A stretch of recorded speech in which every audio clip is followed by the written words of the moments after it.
እሱ ይኸውልህ የኦሮሞ ወጣትን ያልደግፈውም ለምን መሰለ የግብጽ ባንዲራንና የጀርመን ባንዲራ ይዞ የናዚን ባንዲራ እኮ ነው ልብሳቸው ሁሉ እኮ የናዚ ነው እናንተ ባይዞ ኦሮሞዎች ኢትዮጵያዊ አትመስሉ በጣም ያሳዝናል አገሪቷ ቆይ ኢትዮጵያ አይደላችሁማ አገሪቷን የግብጽ ባንዲራን ያስመሰላችሁ ለምሳሌ ያ የኦሮሞ ወጣት እንደውነቱ ሬቻን በቃ ባዳም ልኮ መሆኑን ትተነዋል አይደል በቃ እንኳን አደረሰን ነው ካለ አይ ላቭ ኢት ግን ምን አለ ባረንጓዴ ቢጫ ብታሸበርቁት ያልሸማ አገሩ ከኦሮሞ ነው አሁን እውነቱን ለመናገር አገሩ ያማራ ሁለቱ ቆይ አሳቅ ፋክቱን ነው የምነግርህ ያ ባንዲራ አማራን ማጥፊያ ነው በተለይ የጀርመን የት ያመጣችሁት ነው የዮሐን ክራፍትን አንተ እኮ የተማርክ ሰው ነው ኢንጂነር አንድ ነገር ቆይ ስማ ወንድሜ የባንዲራ ፖለቲካ ይሰራም አዳምጠኝ ትርጉሙን አልኩ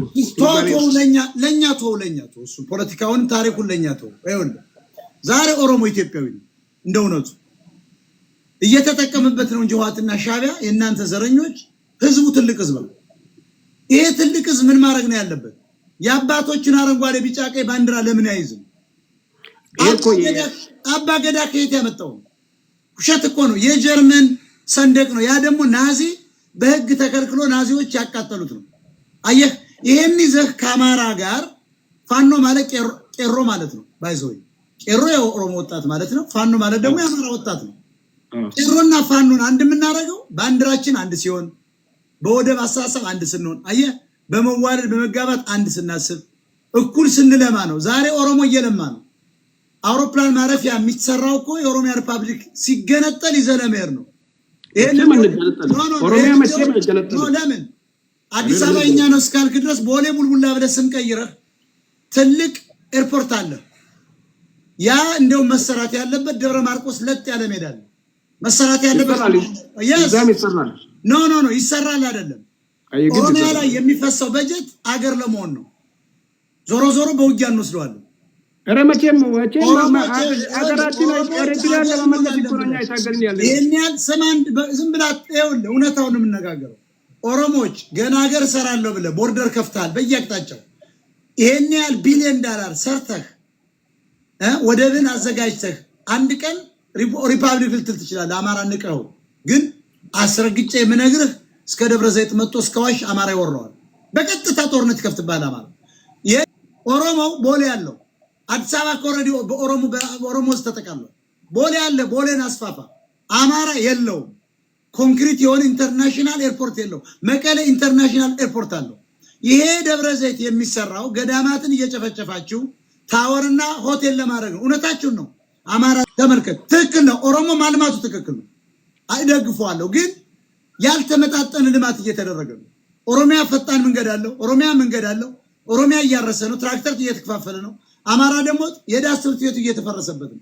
የናንተ እኮ ነው ወለጋ ላይ ያለው አዳሪ ትምህርት ቤት አንደኛ ቁጥር ደረጃው ነው ያለፈው ትክክል ነው I'm happy because ጀግኖች ናችሁ ከአንድ እስከ 3 የሚወጡ ተማሪዎችን ነጥላችሁ ያስተማራችሁ ነው እኔ ይሄን እደግፈዋለሁ አማራም እንደዚያ ማድረግ አለበት የለምን ኦሮሞ እንደዚህ ያደረገ ብለን መቃወም የለብንም ግን ኢኳል አይደለም የተመጣጠነ ኢኮኖሚክስ ወይም ምጣኔ ሀብት እየተደረገ አይደለም ስለዚህ በእኔ ሐሳብ ያ ኤርፖርት መሰራት ያለበት አማራ መሬት ላይ የሚባለው አማራ ክልል ብቻ ደብረ ማርቆስ ነው ደብረ ማርቆስ ኢንተርናሽናል ኤርፖርት ነው በጣም ለጥ ያለ ሜዳ ነው የሚገርም ጮቄ የሚባለው በጣም ያምራል እንደውም ጮቄ አካባቢ ረቡ ገበያ ስናን ላይ ብንሰራ ዋው ወደ አዲስ አበባ ፈጣን መንገድ እንሰራለታለን በአንድ ሰዓት ውስጥ ፈረንጆችን ማረስ ይችላል ወደ ካፒታል ሲቲ መልካም ጥሩ ነገር ብለህ አልሞታ ይሄንን ጥያቄ አርጋችሁ አቅርቡና አብይ አህመድ እንደሚሰራ እርግጠኛ ነኝ በነገራችን ላይ እርግጠኛው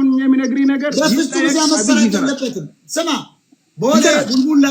ቦሌ ቡልቡላ የኦሮሞ ነው አዲስ አበባ የኦሮሞ ሆኗል አዳምጣ አዲስ አበባ ቦሌ ኢንተርናሽናል ኤርፖርት አላችሁ አማራ ትልቅ ህዝብ ነው ስለዚህ ኤርፖርት ደብረ ዘይት ላይ መሰራት የለበት አስረግጬ ምነግረው ብሰሩ ምክንያቱም እንደሚሰራበት ምክንያት ግን አንብቻለሁ እኮ ነው የምትቀጥሩት ስማ ወንድም ያታታለን መሰራት የለበትም ማለት ቦሌ ኢንተርናሽናል ኤርፖርት የአዲስ አበባ አልቲቲዩድ 2300 ነው ኢንተርናሽናል ኤርፖርት የኦሮሞ ነው አይደል ለአማራ ለማርቆስ ላይ ስናን ላይ የአውሮፕላን ማረፊያ መሰራት አለበት ይሰራል ገና አሜሪካን አታታሉን ለምን ይሰራል? ለምን ታባክናለህ? ይሰራል። ለምን አማራ ቦታ ትሰራለህ? አማራ ለጀመረ መስራት ይሰራል።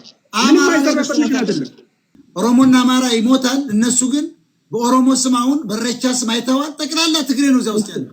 ባይዘው ኦሮሞዎች 1/3 ነው ታውቃለህ። እዚያ ኢሬቻ ውስጥ ያለው የተባለው አሁን እርግጠኛው የምነግርህ የነኛ ሰላዮች የነገሩኝ ትግሬ ነው የሚበዛው እና ኤርትራ ምን እያረጉ ይመስላል? እያታለሉት እኮ ነው ኦሮሞ ነው ያንን አብይ አህመድ ቀጥል እና ምን ለማለት ፈልጌ ነው መሰለህ ለስለላ ነው እንጂ ለመልካም ነገር አይደለም የመጣው። ተከከለ ይሄስ ነው ከስር ሊሰመርበት የሚገባ ነገር ነው። ምንድን የሚሰሩ ለኛ ጥቅም ቢሆን ኖሮ እኮ እነሱ ኢትዮጵያዊነትን ቢፈልጉ ኖሮ አሰብን አሁን እኮ ብዙ ኤርትራውያን ቤት ገባሉ ታውቃለህ። አሰብን አይደለም ሞቴን ደማችን ደመከል ቢሆናል ኢትዮጵያ የምትባለዋን ትልቋን ኢትዮጵያን በታትነን ዜሮ እናረጋታለን እንጂ መቼም አሰብ የሚባል ነገር እንዳታስቡ ነው የሚለው። ይሄንን ደግሞ እኛ እኮ ከኤርትራ ጋር መዋጋት እኮ አይጠበቅብንም። ኦሮሞና አማራ ተባብሮ አንድ ላይ ሽንቱን ቢሸና ራሱ እኮ አስመራ የምትባል ከተማ እናጠፋታለን። ተከክል ፋክት ነው። አንድነት ነው የሚያስፈልገን እና ወደ አንተ ነጥብ ሲመጣ አንተ አይደለም ፋኖ ይቅርና በነገራችን ላይ ሸኔን ራሱ ፍርክስክሱ ነው ያለው። ኦነግ ሸኔ ማለት በጣም ነው ያዳከምኩ ባይዘ ገባ። አንዳንዴ ጥሩ ሰው መስሎ የአማራ ተቆርቋሪ መስሎ ለመቅረብ የሚሞክሩበት ጊዜ አለ። እሱንም በጣም ነው ያከሸፍካቸው።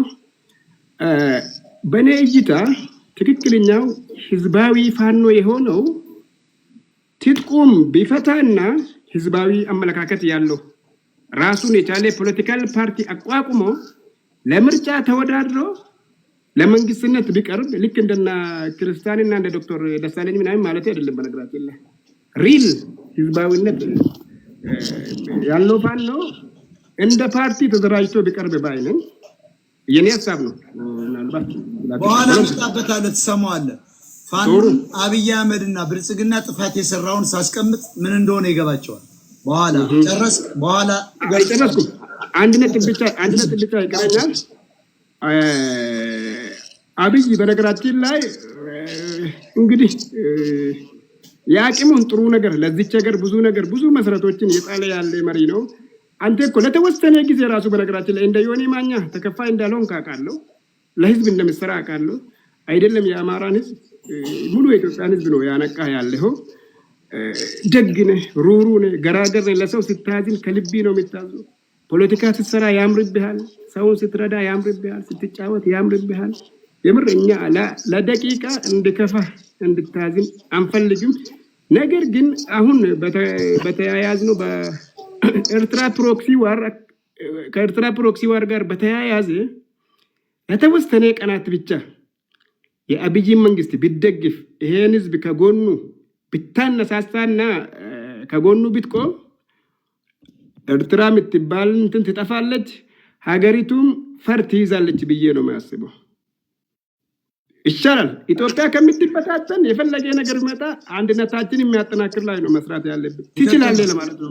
ትክክል ነው። ወያኔስ የተባረረው እኮ ኦሮሞና አማራ አንድ ላይ ሲቆም እኮ የታወቀ አሁን አባሮ አንድ ላይ ችግሩ የመጣው እኮ የፕሪቶሪያው ስምምነትና አብይ የወሰደው እርምጃ ነው እንጂ እኮ ፋኖ እኮ እሱን ስልጣኑን አስጠብቆ አይታል ወደ ቤቱ ተመልሷል። ችግሩ የማን ነው? የአብይ ነው። አብይ ምን ማድረግ ነበረባችሁ? እዚሁ ላይ ልንገራችሁ።